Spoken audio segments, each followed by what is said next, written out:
তো hello my sweet family, welcome back to my channel. তোমরা সবাই কেমন আছো? আশা করছি তোমরা সবাই খুব ভালো আছো। আমি আজকে একদমই ভালো নেই, বাদবাকি সবাই ভালো আছে। সঙ্গীতা সিম্পল ব্লগে নতুন আর একটা ভিডিওর সাথে জানাই তোমাদের অনেক ভালোবাসা। আজকের ইন্ট্রোটা একটু অন্যরকম দিলাম।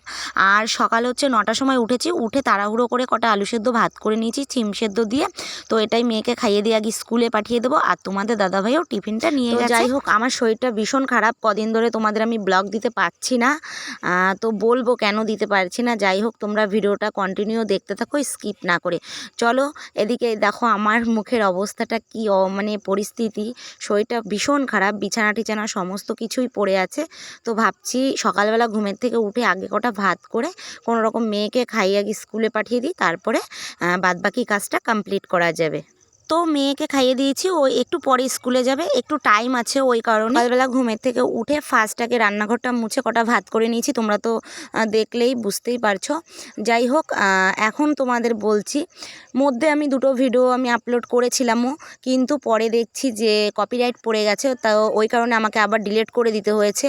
আর বিয়েতে যেই বৌভাতের দিন একটা ভিডিও তোমাদের সাথে শেয়ার করেছিলাম, অনেকেই হয়তো দেখেছো, সেই ভিডিওটাও কপিরাইট পড়ে গেছে, আমি আবার ডিলিট করে দিয়েছি। মানে কি বলো তো, আমি মানে কথা বলে বলে ভিডিও করলেই কপিরাইট পড়ছে এরকম একটা। তো পরে ভয়েস অ্যাড করলে অসুবিধা হয় না, কিন্তু সঙ্গে সঙ্গে যদি ব্লগ করে কথা বলি তাহলে আমার কপিরাইট আসছে। তো এরকম করে আমাকে দুটো ভিডিও আর কি ডিলিট করে দিতে হয়েছে। তারপরে যাই হোক, আমার শরীরটা ভীষণ খারাপ, এই কয়দিন ভীষণই খারাপ ছিল, তো আমি কোনো ব্লগও বানাতে পারিনি। তো যাই হোক, এবার থেকে ব্লগ দেওয়ার চেষ্টা করব। তো কি হয়েছিল তোমাদেরকে অবশ্যই বলবো।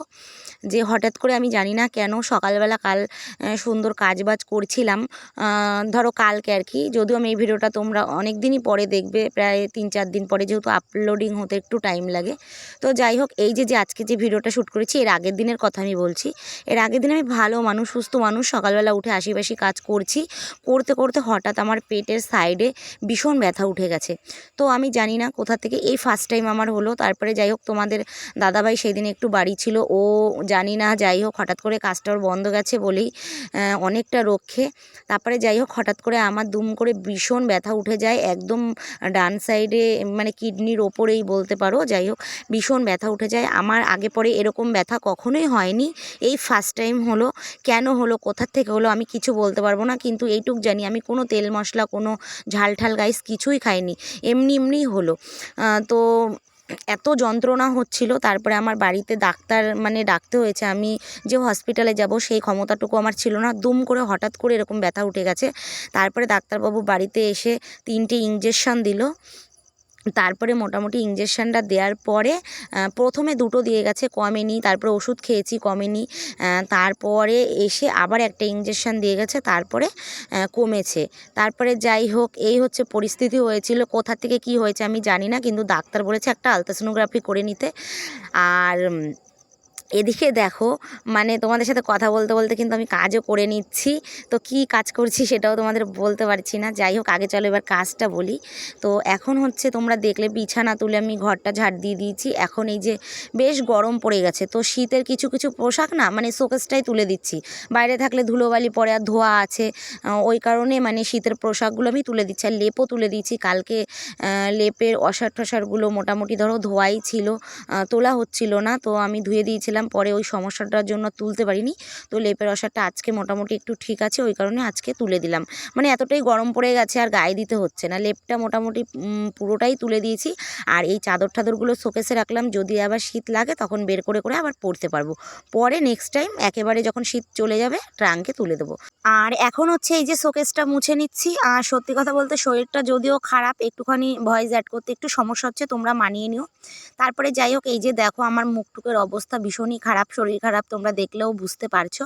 আর এই দিকে আমাকে যে ইঞ্জেকশন দিয়েছে 3টে, এতটা ব্যথা হয়েছে গাইস, কি বলবো, এতটা ব্যথা হয়েছে আমি হাতটা নাড়াতেই পারছি না। আর এইদিকে দেখো আমার মিট কেসের ওপরে কত ওষুধপত্র পড়ে আছে, দেখতে পাচ্ছ। তো জানি না হঠাৎ করে কি হয়ে গেল, মানে ভয়ও লাগছে, তবুও যাই হোক, শরীর খারাপ তো আর বলে কয়ে আসে না। তো তারপরে গাইস আমি স্নান দান করে কমপ্লিট করে চলে এসেছি এখন। আর কাজগুলো মোটামুটি করেছি, আমার খুব কষ্ট হয়েছে। এখন আমি এই যে সেদ্ধ ভাত নিয়ে বসে পড়েছি। তোমরা যদিও দেখছো যে আমি স্পিডে করে ফেলেছি, এটা তো এডিটের মাধ্যমে, কিন্তু যেই কটাই আমি কাজ করেছি আমার ভীষণ কষ্ট হয়েছে। আর কালকে তো তোমাদের দাদাভাই রান্না বান্না বাসন টাসন সব মেজেছিল, মানে আমার কাজকর্ম করতে করতে হঠাৎ হয়ে গেছিলো, আমি পুরোপুরি কাজটা কমপ্লিট করেও পারছিলাম না। তারপরে যাই হোক, এখন এই যে ভাত খেয়ে নিয়েছি, সেদ্ধ ভাত খেয়ে আমাকে ওষুধ খেতে হবে টাইম টু টাইম। আর এদিকে কি হয়েছে, বাড়িতে হচ্ছে মানে আরেকজনের খুবই শরীর খারাপ, ওই যে বলে না মায়ের দয়া, তো মায়ের দয়া হয়েছে, ওই কারণে একদমই সেদ্ধ ভাত চলছে আমাদের। তো আমার শ্বশুরের আর কি।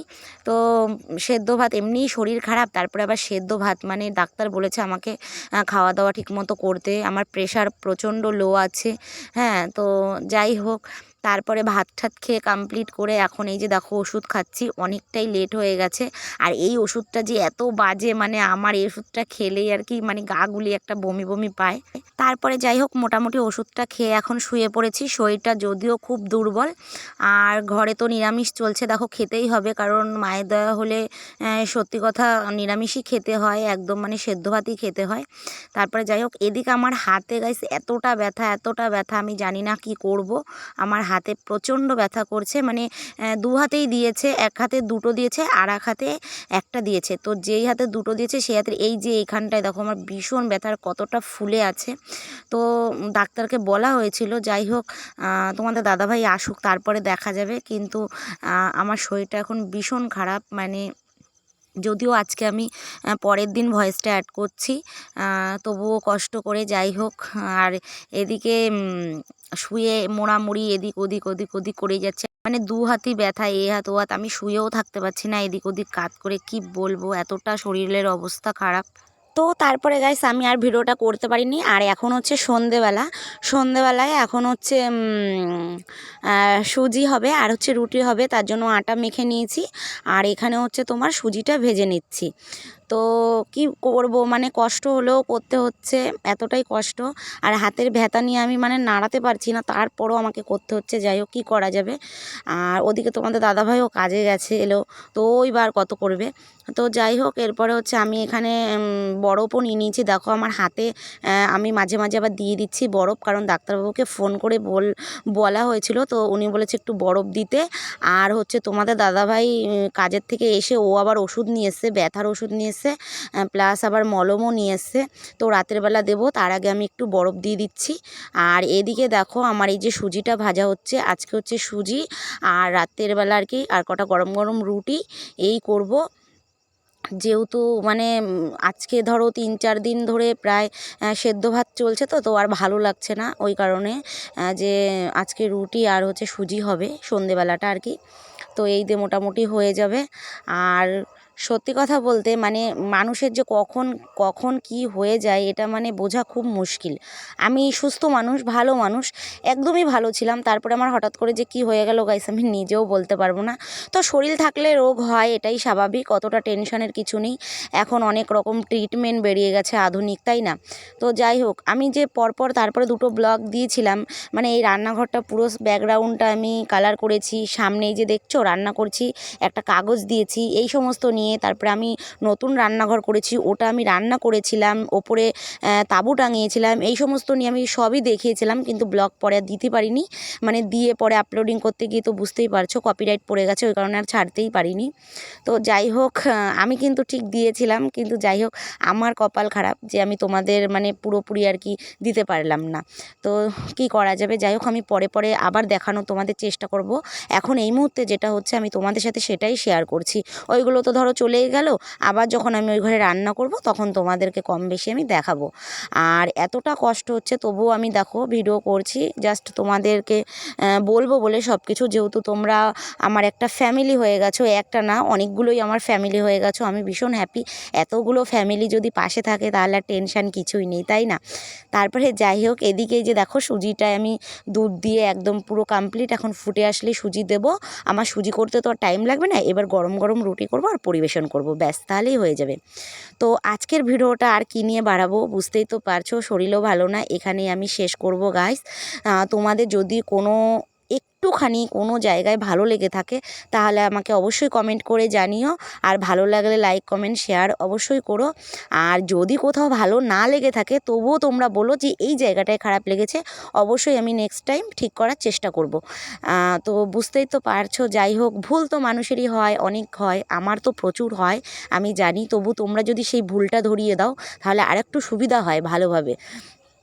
তো এটাই হচ্ছে ব্যাপার। আর এদিকে দেখো আমি লাস্টে সুজির মধ্যে একটুখানি ঘি দিয়ে দিচ্ছি, তো দারুণ লাগে। আর এই ঘিটা তোমাদের দাদাভাই এনেছিল সেদ্ধ ভাত খাওয়ার জন্য, তো সেদ্ধ ভাতের জন্যই এনেছে। আমি যাই হোক অনেকটাই দিয়ে দিলাম সুজিতে। সুজি তো আমার পুরোপুরি কমপ্লিট হয়ে গেছে। তো এইবার একটা একটা করে রুটি ভাজবো, আর এই যে মেয়েকে দিয়ে দিই আগে, কারণ আমার যেহেতু একটা দুটো রুটি ভাজাও হয়ে গেছে। আর রুটিটা না দেখবে গরম গরম খেতেই ভালো লাগে। আর মেয়ে বারবার ঘুরঘুর করছে, মা রুটি দাও গরম গরম সুজি দাও। তো আমি ওকে দিয়ে দিচ্ছি, আর তোমাদের দাদাভাইকেও দিয়ে দেবো। আর রুটিটা বিশেষ করে দেখবে একটু গরম গরমই ভালো লাগে। আমি এই করি, যদি আলু ভাজা টাজাও করি আগে করে নিই, তারপরে একটা একটা করে রুটি ভাজি আর দিয়ে দিই।